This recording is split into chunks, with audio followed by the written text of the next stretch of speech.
Cek,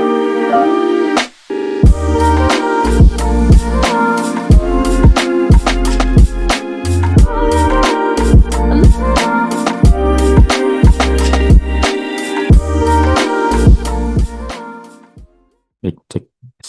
Bismillahirrahmanirrahim. Assalamualaikum warahmatullahi wabarakatuh. Alhamdulillah, Rabbil Alamin. Segala puji bagi Allah, Tuhan yang Maha Kuasa yang telah memberikan kita rahmat dan hidayahnya sehingga kita bisa berkumpul lagi di forum ini. Salat serta salam kita haturkan kepada Nabi Muhammad Sallallahu Alaihi Wasallam, kepada keluarga dan para sahabat dan insya Allah kita para pengikutnya yang akan mendapatkan syafaatnya di yaumul akhir nanti. Amin. Alhamdulillah ya, udah agak kerasa sekitar 1 tahun 4 bulanan itu saya saya lulus dari BSI itu tepat pada tanggal 1 April 2024 itu juga merupakan tech talk terakhir saya di BSI di hari itu juga dan sekarang saya diberi kesempatan oleh teman-teman BSI untuk bisa tech talk lagi gitu ya. Saya nggak nyangka sebenarnya kok nggak bisa bakal ngisi lagi gitu. Nonton aja mungkin sulit gitu kan. Ternyata eh, saya diberi kesempatan untuk mengisi gitu. Walaupun tadi sedikit ada ini ya, mungkin ada perubahan rencana itu ya, yang kita awalnya mau offline, namun sekarang jadi online. Ya masalah menurut saya karena ini ya kayak zaman dulu lagi ya, eh, back to old days ya di ruangan podcast gitu. Kemudian kita lewat Zoom bareng-bareng gitu. Baik. Mungkin sedikit perkenalan ini saya melihat kayak ada wajah-wajah baru juga di BSC. Mungkin kan ada yang masih belum kenal saya, tidak apa-apa. Karena ada ya peribahasa eh, tak kenal maka tak disayang ya. Jadi saya karena saya mau disayang-sayang, saya harus kenalan dulu.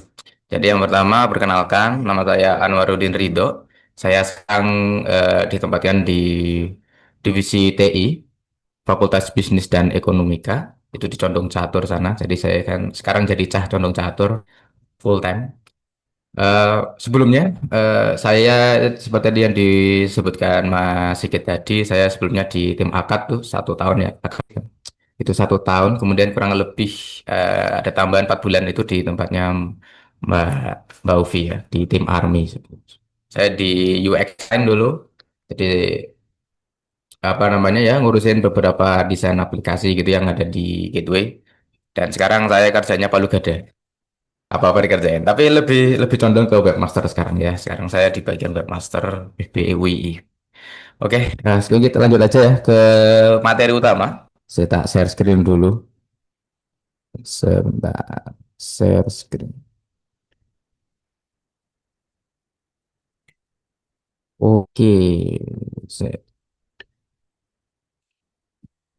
baik.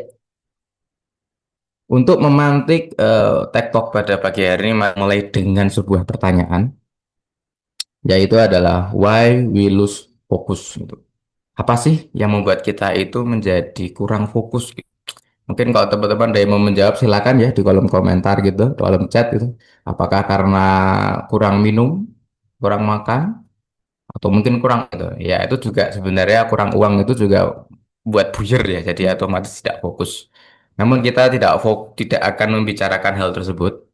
Namun kita akan berbicara mengenai kebiasaan kita. Ini eh, pertanyaan cukup menarik dan ini saya juga apa ya masih ngulik-ngulik lagi sebenarnya kenapa kita ini fokus atau atensinya itu tuh sekarang makin berkurang gitu dibandingkan dengan generasi-generasi atas gitu lah sebutnya senior gitu. Itu juga sudah saya rasakan gitu ya sudah ternyata beda gitu kok beda itu. Nah ini sekarang mari kita untuk menjawab ini tapi sebelum itu saya akan membawa kembali teman-teman BSC untuk ke masa lalu ya kita akan nostalgia sebentar.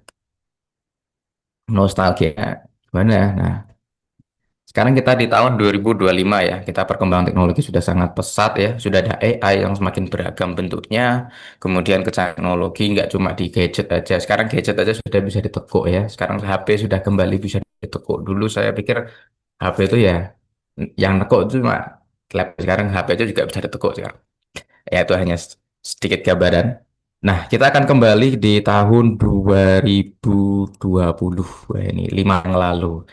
Jika diingat-ingat kembali tahun 2020, itu apa sih yang paling berkesan gitu ya? Yang jelas itu, jelas COVID itu jelas itu sangat-sangat berkesan itu, baik duka maupun ya lebih banyak dukanya daripada sukanya, itu yang pasti. Kemudian kita menemukan istilah-istilah seperti FH, WFO, WFA gitu lah. Dan kuliah online ya, itu yang paling berkesan juga menurut saya ya.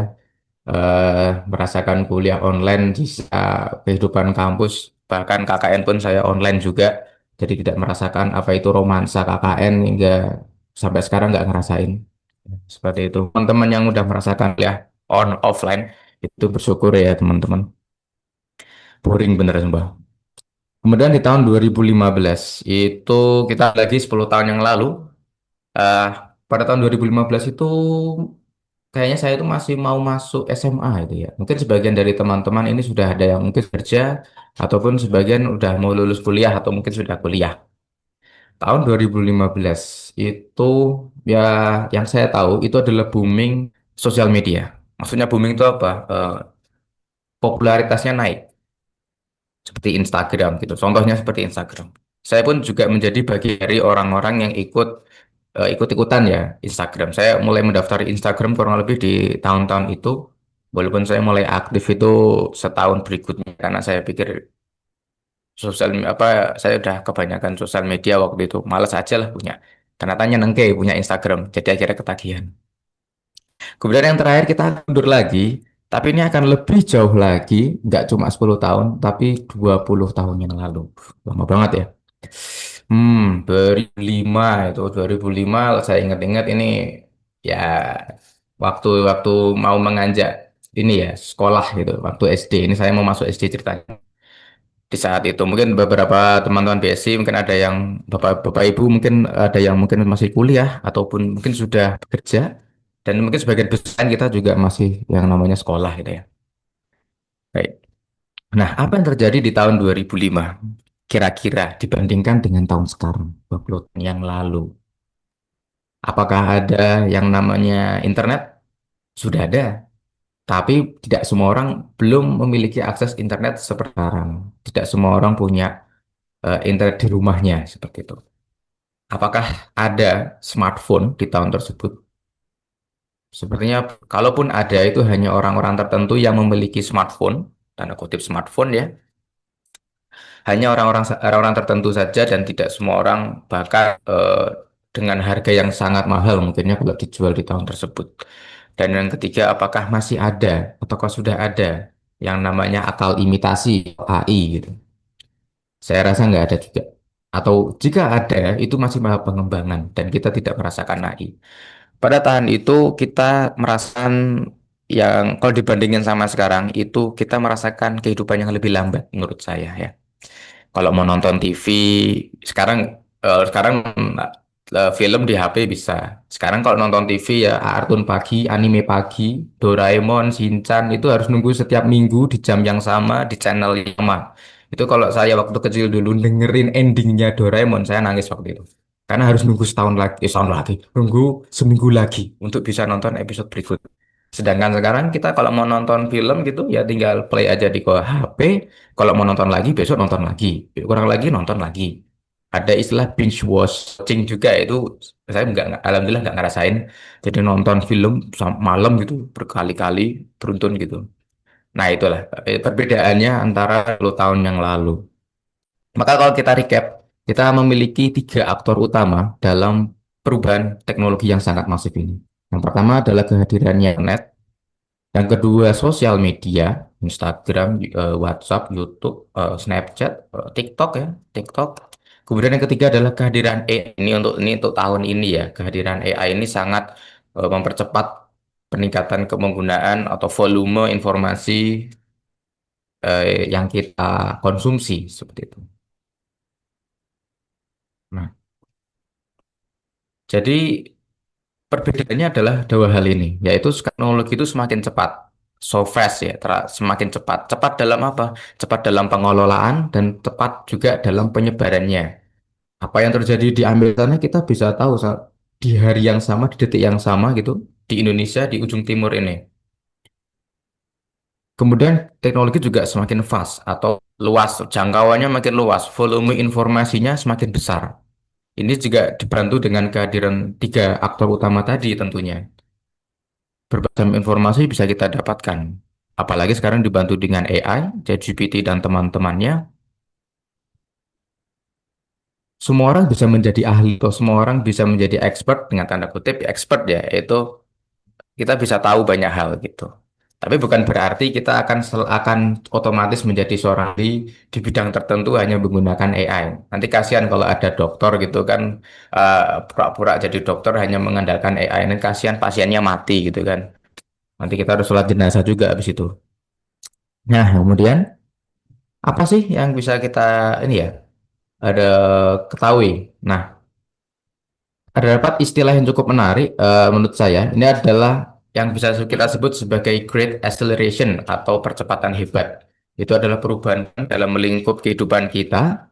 Itu nggak cuma di teknologi, tapi di ekonomi, sosial, dan lain-lain. Tapi kita fokusnya di teknologi. Apa tuh Great Acceleration di teknologi? Yang pertama adalah peningkatan volume informasi. Kalau dulu kita hanya mendapatkan informasi dari koran, sekarang mendapatkan dari sosial media, kemudian AI, kemudian medianya akan terus bertambah. Dan kapabilitas kita untuk mendapatkan informasi itu pun sebenarnya nggak jauh beda. Tidak bisa mengikuti besaran volume yang bisa dihasilkan oleh teknologi ini. Kemudian kecepatan komunikasi, seperti saya sebutkan, eh, informasi di ujung satu dengan ujung lainnya itu dapat kita dengar, kita ketahui di saat yang bersamaan. Seperti itu. Dan delegasi perangkat digital. Maksudnya delegasi perangkat digital itu apa? Contoh seperti dulu, ini saya membandingkan 20 tahun yang lalu. Eh, Kalau orang mau ke satu tempat gitu, dia masih asing. Yang dilakukan adalah dia membuka peta fisik, kemudian dia mencari tahu dia di jalan mana, kemudian nanti kalau belok kemana, kita harus kemana gitu. Dan sekarang kita sudah ada yang namanya Google Maps ataupun GPS dan lain-lain yang memudahkan kita mendelegasikan aku kasih kamu tugas, tolong carikan jalan ke Malioboro. Udah, biarkan dia yang nyari, kita yang ikut. Nah, itu yang namanya delegasi. Juga seperti kegiatan lainnya gitu, kita pesan makanan yang harusnya kita datang ke toko, kita nggak perlu. Sekarang kita pakai delegasi, pakai aplikasi, kan nanti diantar lewat driver sampai ke rumah. Seperti itu. Nah, ini adalah tiga kurang lebih contoh saja keuntungan dari Great Acceleration. Yaitu yang pertama ada kemudahan proses belajar. Kita semua mendapatkan banyak sekali informasi eh, di internet, terutama dengan bantuan AI. Semua bisa ditanyakan, semua bisa dicari, nonton videonya gitu. Nggak perlu harus nunggu-nunggu capek nonton di TV gitu untuk belajar masak. Contohnya seperti acara Minggu pagi, nonton acara masak untuk belajar satu menu gitu. Nggak perlu lagi. Kemudian yang kedua ada hiburan dan konten-konten menarik lainnya. Jadi jujur saya baru langganan ya, ngomong-ngomong tentang Netflix. Saya baru langganan Netflix itu sekitar 4 bulan yang lalu ya. Terus saya memberanikan diri untuk berlangganan, ya waktu itu alasannya cuma alasan uang aja sih. Saya berani untuk langganan dan akhirnya saya merasakan enak juga ya punya movie sendiri di kamar sendiri pakai HP gitu dan filmnya nggak main-main, filmnya bagus saya akui. Netflix saya suka di situ. Nah, itulah kemudahannya. Kita bisa mendapatkan konten hiburan dengan cara instan ya. Cepat langsung di kamar sendiri. Kemudian yang ketiga, belanja. Nah, ini siapa sih yang nggak suka belanja? Saya yakin Gen Z di ruangan ini, di forum ini, pasti yang namanya belanja. Kembali lagi ya, mengikuti dengan volume kantong juga ya. Nah, itu juga jadi pertimbangan. Namun, dengan aplikasi-aplikasi yang beredar sekarang, belanja itu semakin mudah. Yang sulit cari uangnya. Tapi untuk belanja mudah sekarang. Kita hanya perlu tap, masuk keranjang, beli, besok sampai rumah. 2-3 hari sampai rumah. Namun terdapat eh, bad side-nya atau bak buruknya. Pasti ada ya, kebaikan tuh pasti ada keburukan. Nah, keburukannya tuh apa? Itu adalah low social interaction. Kita semakin biasa menggunakan HP, gadget kita di tempat umum. Ini contohnya ya. Ini saya mengambil dari kisah nyata aja. Saya pernah kumpul sama teman-teman di kampus itu, ada adik-adik, ada yang mas-mas gitu. kedua generasi ini berbeda. Ternyata yang mas-mas ini itu lebih suka ngobrol sama temennya lebih lama dibandingkan teman-teman adik-adik saya waktu di kampung yang lebih banyak mereka megang HP. Kemudian mereka hanya diem aja di pojokan gitu. HP-nya udah melin kayak gini, ada kayak gini, ada yang kayak gini. Itu menurut saya, wah ini dua generasi ternyata beda sekali nih cara berinteraksinya. Kalau dipanggil gak denger ini ternyata. Dek, dek, tolong kesini, tak tolong gitu. Mereka kayak konsentrasinya tuh di perangkat itu gitu. Ya saya bisa maklumi gitu. Saya pun juga di saat juga di tahap itu dan pasti semua dari kita juga melakukan hal yang sama gitu kan. Kita fokus dengan satu perangkat kita. Sampai kita dipanggil tuh nggak dengar. Namun ini kalau dari yang saya baca itu merupakan sebuah kemunduran sebenarnya. Kita menjadi tidak aware dengan sekeliling kita. Nah ini yang bahaya. Efek sampingnya apa? Kita menjadi apatis. Mungkin kita tidak bisa merespon sekitar kita dengan sangat baik gitu. Kalau ada teman-teman kita yang mungkin sedang ada masalah, kita tidak akan menjadi pendengar yang baik mungkin ya, karena kita terlalu fokus dengan hal yang lain. Kemudian yang kedua, ada cognitive overload, kelelahan akibat terlalu banyak informasi. Dengan kemajuan informasi tadi ya, volumenya makin bertambah, tapi kognitif kita atau kemampuan berpikir kita itu tuh gak bisa mengikuti perbedaannya ini. Gak akan bisa menurut saya. Karena informasinya akan terus bertambah dan kemampuan kita mungkin hanya akan stuck di sini atau mungkin naik tapi sedikit-sedikit. Akhirnya apa? Kita menjadi cepat lelah. Cepat lelah memproses informasi yang begitu banyak. Sebagai contoh kita scrolling Instagram.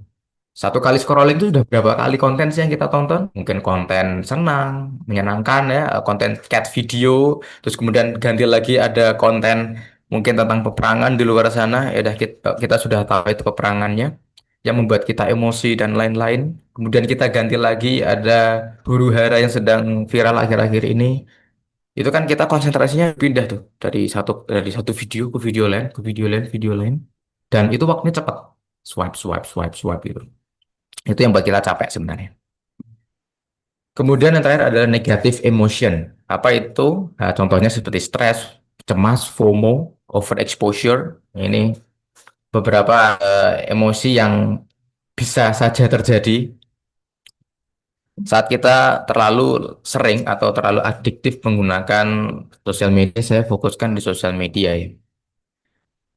Kayak FOMO itu contohnya ya, waduh kok nggak ini, kok saya nggak ngelakuin ini kayak kurang viral ini saya, kok nggak ngelakuin hal viral itu kok ketinggalan zaman gitu.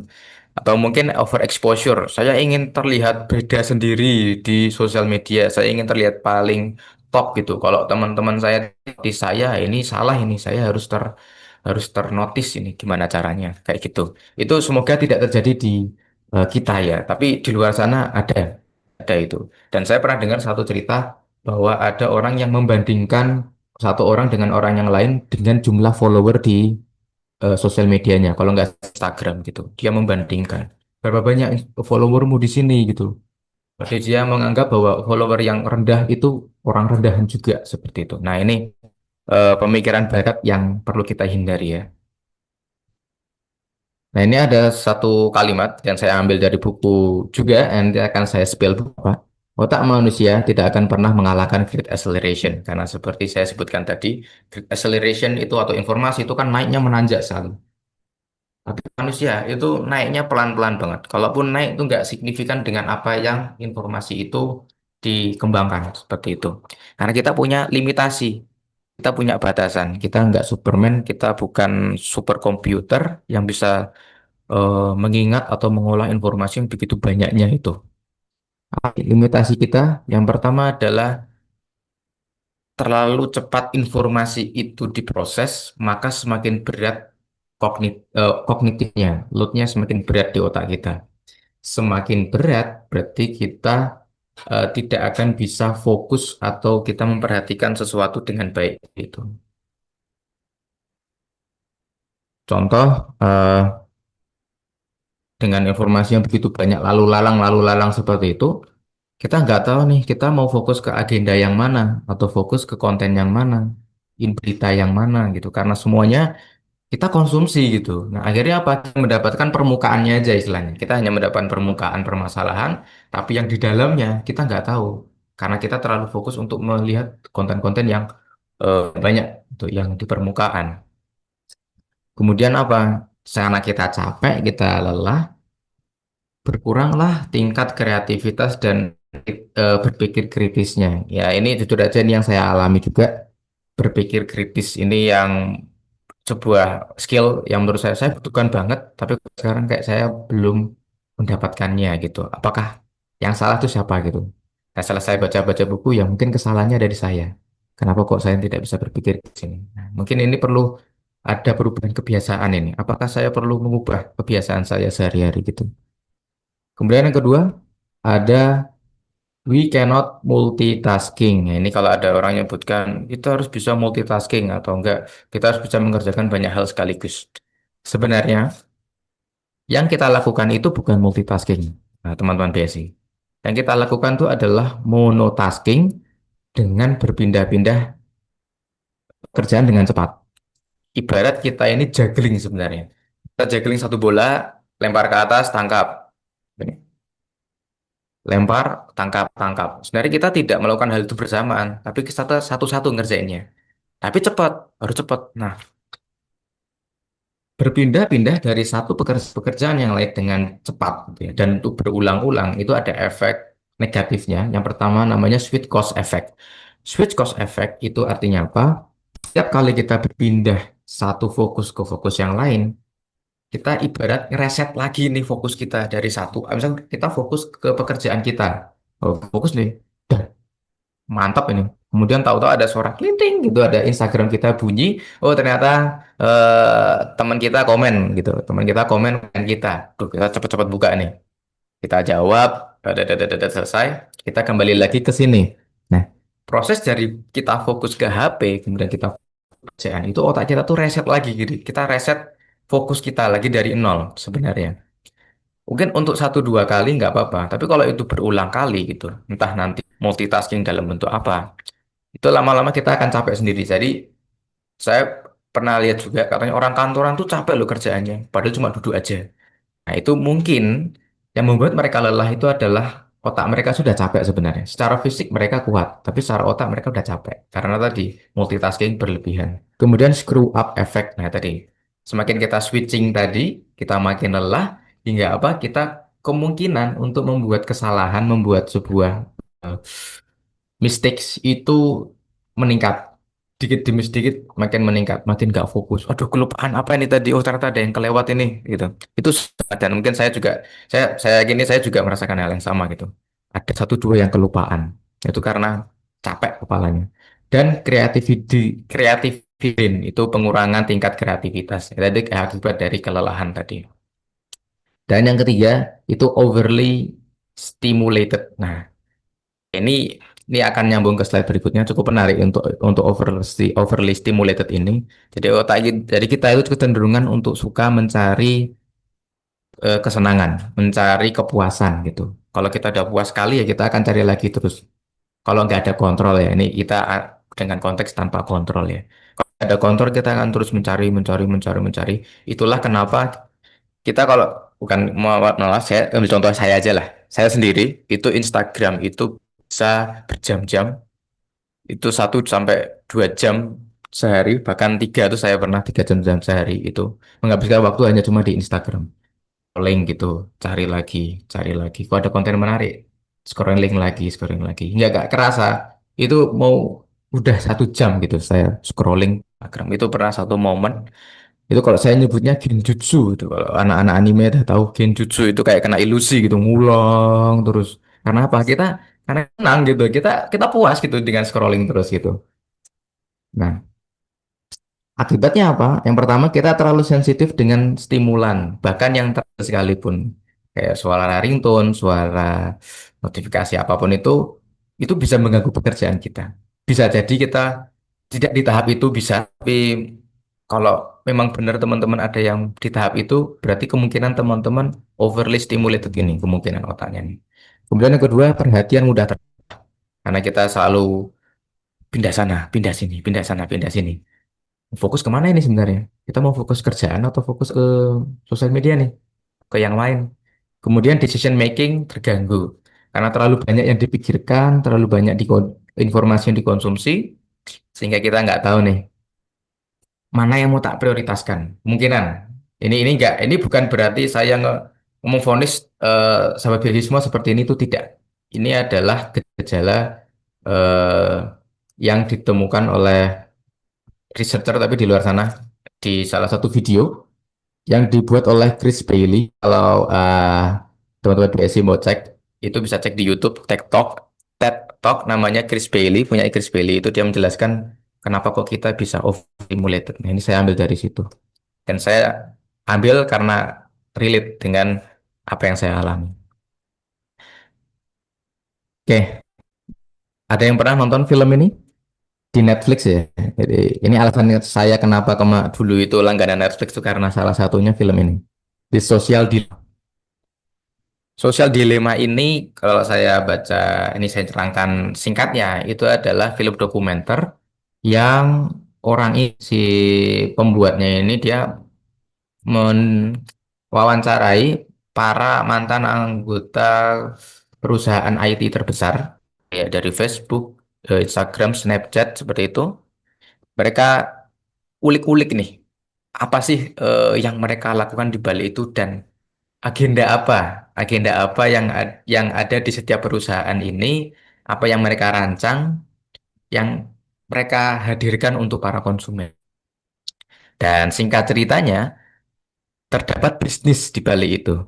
Ini bukan konspirasi Wahyudi atau konspirasi lainnya ya. Ini mereka sendiri yang bilang. Tidak ada konspirasi ini. Jadi konspirasi atau konspirasi lagi. Apa sih bisnis yang mereka jalankan di sini? Nah, ini itu kurang lebih tiga eh, proses bisnis mereka. Yang pertama, mereka mengkoleksi data kita. Semakin banyak kita menggunakan layanan mereka, semakin banyak juga data yang mereka dapatkan. Sebagai contoh, saya suka banget pakai Instagram gitu. Saya buka scrolling, kemudian saya menemukan konten-konten. Oh, ternyata si Anwar ini kalau nonton video kucing itu bisa lama dan berkali. Kemudian di konten lain, mereka menghadirkan oh, konten video horek, contoh saya kasih aja video horek gitu. Kok cuma nontonnya cuma bentar, cuma 2 detik, oh berarti dia nggak tertarik dengan video horek. Oke, coret. Oke, soalnya si Anwar ini suka video kucing. Kemudian kalau ada video lagi tentang musik anime contohnya, dia dengerin berkali-kali. Oh, ini cukup menarik ini, udah tak kasih aja nih video anime lagi biar dia nonton terus. Nah, itu looping tuh itu. Ninjutsu tadi yang saya buat, yang saya sebutkan tadi ya, muter, muter, muter, muter. Semakin lama saya pakai, mereka akan tahu nih karakteri saya. Nah, yang kedua, yang masuk kedua, yaitu mereka membuat profil psikologi. Kalau di buku yang saya baca namanya ada profil psikologinya. Apa itu maksudnya profil psikologi? Jadi ibarat mereka ini tuh membuat tiruan atau membuat boneka si Anwar ini di contoh di headquarternya Instagram sana. Jadi ada saya di sana sebenarnya dalam bentuk psikologi kita, psikologi saya. Saya suka apa, saya nonton di Instagram di jam berapa, kemudian kontennya apa aja, mereka tahu. Mereka membuat tiruan saya di sebelah sana. Jadi apapun yang cocok di sebelah sana, di tiruan sana, itu pasti cocok dengan saya sekarang ini. Dan itu data diperbarui terus. Karena konten selalu berubah-ubah. Kemudian yang ketiga itu apa? Menjual profil kita. Atau contohnya ini profilnya saya dijual kepada pembeli tertinggi. Ada perusahaan punya produk mau dijual. Tuh kasih ke siapa ini? Entahlah si IG ini contohnya. IG, tolong carikan orang yang suka produk saya. Oh ternyata saya menemukan ini namanya Anwar ini. Anwar suka produk. Akhir-akhir ini dia sedang cari komputer atau cari laptop dengan spek mahal atau spek gaming gitu. Kasihlah. Kemudian saya link, saya nemu itu konten iklan laptop gitu yang harganya kok cocok ini. Nah, bisalah tak klik, diklik gitu. Nah, diklik itu si IG dapat uang nih. Dapat uang dari setiap klik yang saya pencet kayak gitu. Dan ini bisnis sebenarnya apakah halal haram saya nggak bisa menjawab. Menurutku saya sah-sah saja. Namun ini yang perlu perhatikan adalah dari sisi kita yang sebagai konsumen gitu. Nah, ada satu kalimat lagi. Ini cukup menarik, itu adalah attention equal money. Jadi kalau kita membayangkan perhatian kita, level perhatian kita itu ibaratkan uang. Karena uang dicari susah ya, jangan dibuang-buang untuk hal-hal yang kurang bermanfaat. Contoh, kita punya waktu luang nih, saya mau nonton apa gitu, baca konten, kok kontennya nggak bermanfaat, konten joget-joget atau apa gitu, saya nggak tahu nih. Nah, itu kalau bisa ya dikurangi atau bahkan dihindari. Lebih baik baca konten yang lain gitu. Kalau mau buka Instagram boleh-boleh saja. Apakah ini pertanyaan juga bagus ini. Apakah salah jika kita menggunakan sosial media? Jawabannya tidak. Tidak salah kita menggunakan sosial media. Nah, yang perlu diperhatikan adalah penggunaan yang terkontrol. Jangan sampai kita dikontrol oleh sosial media. Nah, itu yang jelas. Karena apa? Sosial media ini bisnis sebenarnya. Bisnis yang mendatangkan uang. Maka itulah mengapa banyak sosial media kita gratis. Karena kita bayar apa? Bayar dengan apa? Hanya dengan perhatian dan fokus kita. Itu cara kita membayar mereka. Dan waktu, jelas kita waktu. Waktu milik kita atau uang milik mereka. Nah, gitu. Kemudian berikutnya adalah bagaimana kita bisa mengembalikan fokus kita lagi. Sebenarnya banyak dari buku yang saya baca ini, satu buku ini, namun saya ambil dari tiga aja karena tiga ini yang sudah saya lakukan, jadi saya bisa ngasih testimoninya. Yang pertama, pre-commit, yaitu membatasi pilihan. Maksudnya piye? Membatasi pilihan itu. Kalau dari contoh yang saya lakukan, karena saya tahu saya suka Instagram dan saya pasti nontonnya lama kalau sekali buka gitu, maka saya batasi penggunaannya. Itu saya set di HP saya ini. Pertama, saya set Instagram itu hanya bisa diakses selama 1 jam saja total dalam sehari. Itu saya 1 jam itu sudah bukan sudah ya, masih kurang sebenarnya kalau saya itu 1 jam Instagram itu masih kurang banget. Saya masih suka nonton-nonton yang lain sebenarnya. Tapi saya paksa, saya pasang 1 jam. Kemudian kalau udah 1 jam itu habis, stop, udah kekunci dan harus nunggu besok lagi. Yang kedua juga saya punya aplikasi Manga Reader ini saya wibu, wibu dikit ya. Itu nonton manga itu juga saya set bentar juga. Padahal saya suka banget nonton komik-komik, apalagi komik romance ya. Itu yang paling bertahan lebih lama itu. Sedikit butuh butuh romansa dalam hidup ya saya baca manga kirim. Nah itu saya batasi 1 jam. Karena apa ya tadi? Biar gak kalap istilah.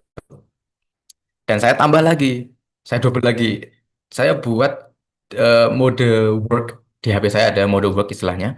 Itu jam 8 sampai dengan jam 4. Jadi dari jam 8 sampai jam 4 aplikasi-aplikasi yang Instagram, Manga Reader, kemudian apa ya? Ya, sosial media nggak banyak sih. Kemudian aplikasi yang tidak mendukung, contohnya eh, aplikasi masak gitu, ya saya kunci gitu, otomatis terkunci semua itu, nggak kepake. Yang kebuka tuh apa? WA, YouTube, YouTube nggak? YouTube mati, bukan. Zoom, sorry, Zoom. Jadi WA, Zoom yang sama pekerjaan. Ya itu aja. Setelah itu otomatis semua dimatikan gitu. Karena itu memang mode mode worknya seperti itu kerjanya. Jadi kita hanya memberikan 1, 2, 3, 4, 5 aplikasi yang boleh aktif, sisanya mati. Maka dari itu kalau teman-teman misal mbok menowo ngechat saya di Instagram, saya mohon maaf saya nggak akan jawab sampai dengan jam 4. Karena notifikasi itu nggak masuk dan saya nggak tahu. Jadi seperti itu. Itu cara saya. Mungkin caranya teman-teman bisa berbeda-beda, mungkin lebih ekstrim lagi. Tapi menurut saya ini cara yang paling ampuh untuk ngurangin tadi ya, ketergantungan saya untuk doom scrolling. Kemudian yang kedua monotasking, yaitu mengerjakan satu pekerjaan di satu waktu. Ini yang sedang saya usahakan sebenarnya. Karena sulit sekali untuk tidak multitasking itu saya akui cukup sulit dengan tuntutan yang berbagai macam. Kayak contoh di kampus gitu, habis ngerjain ini, ada telepon, Mas tolong viewernya mati. Saya ke kelas, balik lagi, kerjain lagi, terus telepon lagi, Mas ini printernya, ini kenapa ya, kok nggak bisa ya? Pergi lagi, kena lagi, kayak gitu. Belum lagi ada WA masuk gitu, ada yang tanya, mungkin murid atau wali murid tanya, Mas ini kok ini, kemarin ngomongin MFA, gitu, Mas kok MFA seperti ini, waduh, itu saya aku ini cukup sulit untuk bisa fokus di satu hal. Nggak mungkin bilang ke teman-teman, saya lagi kerja gitu kan nggak mungkin gitu kan. Lagi fokus kerja atau viewernya suruh nunggu dulu, jangan diperbaiki dulu kan nggak mungkin. Nah, yang bisa saya lakukan adalah meminimalisasi itu dengan apa ya bilang sebentar tunggu 1 2 menit lah untuk saya menyelesaikan ini, kemudian saya jalan ke sana memperbaiki, kemudian balik lagi ke ruangan lanjut lagi. Eh, Istilahnya kayak kita juggling sedikit gitu ya, satu kasih delay satu lagi gitu ya, mungkin tidak sesempurna itu, tapi paling nggak ini memang cara yang bisa kita lakukan untuk mengembalikan fokus kita. Yang ketiga yaitu get enough sleep, yaitu tidur yang cukup. Ini yang saya sukai, memang tidur itu menyenangkan, jadi lebih banyak tidur itu mengembalikan fokus dan eh, energi kita, dan plus tubuh kita menjadi sehat dan jelas ya, karena ada proses pembersihan di sana.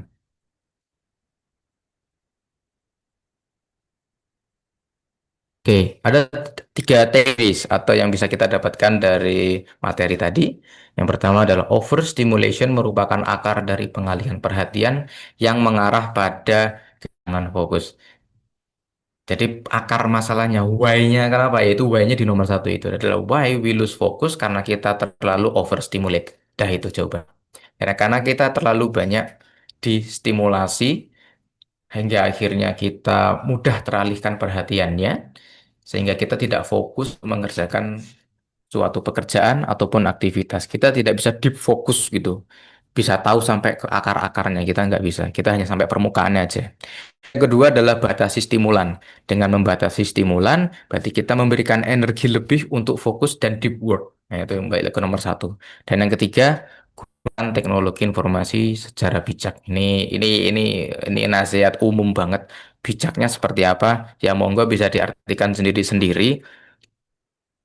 Nah, ini juga mungkin teman-teman kalau agak slow itu ya bisa cek di HP-nya dulu.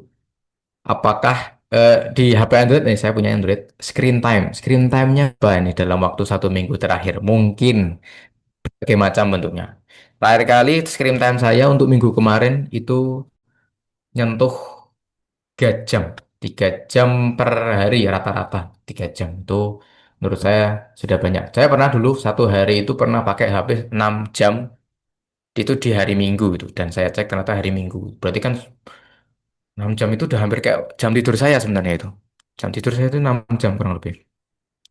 Itu cukup mengerikan sebenarnya. Kenapa kok bisa sebanyak itu? Tapi apakah, ini pertanyaan lagi nih, apakah screen time yang banyak ini sama dengan tidak produktif? Itu belum tentu. Kembali lagi, di screen time yang lama itu teman-teman ngapain? Mungkin kalau kita seorang pembisnis itu atau mungkin sedang banyak meeting proyek, mungkin Zoom meetingnya akan tinggi banget itu screen time-nya, dan nggak masalah, dan memang itu karena apa, pekerjaan. Mungkin teman-teman ada yang bekerja sebagai di luar sana ya, bekerja sebagai social media manager. Pasti akan akses Instagramnya pasti lebih tinggi karena itu pekerjaannya dia di situ. Seperti itu. Jadi apakah screen time yang tinggi itu tidak produktif? Belum tentu. Tinggal kita kembali lagi jujur-jujuran. Aku ki buka Instagram, buka lagi ngopo. Itu ngapain kita di situ? Kalau itu bekerja, kalau itu tentang komunikasi, itu tidak masalah dan itu sah-sah saja. Tapi kalau kita memang hanya doom scrolling tanpa punya maksud dan tujuan yang jelas, maka kita perlu refleksi, salah atau benar ini. Nah ini, saya spill bukunya, itu namanya Stolen Focus by Johan Hari. Ini saya bawa bukunya di sini, kelihatan ya. Ini saya cek di Gramedia, ya kayaknya diskon waktu itu. Jadi ini harga asli 180, tapi ini diskonan sekarang. Waktu itu kalau nggak salah, ya, udah lumayan eh, lama saya belinya.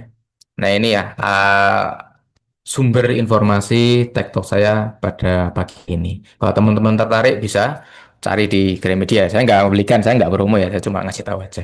Cukup menarik ini, karena sangat relate dengan keseharian kita. Sedikit quote dari saya, bukan pantun. Itulah, kemampuan terbesar bukanlah menyerap semua informasi, tetapi memilih diam untuk fokus dan memahami lebih dalam. Itu yang penting, teman-teman. Karena kita sudah krisis atensi, krisis fokus, maka dari itu kita harus lebih banyak diam. Dan diam tidak melakukan perlawanan, itu beda cerita, itu beda kasus ya. Itu nanti eh, bahasan yang lain. Tapi diam dalam ini adalah memahami sebuah informasi dengan pelan, tapi fokus. Seperti itu. Oke, sekian dari saya. Terima kasih. Assalamualaikum warahmatullahi wabarakatuh.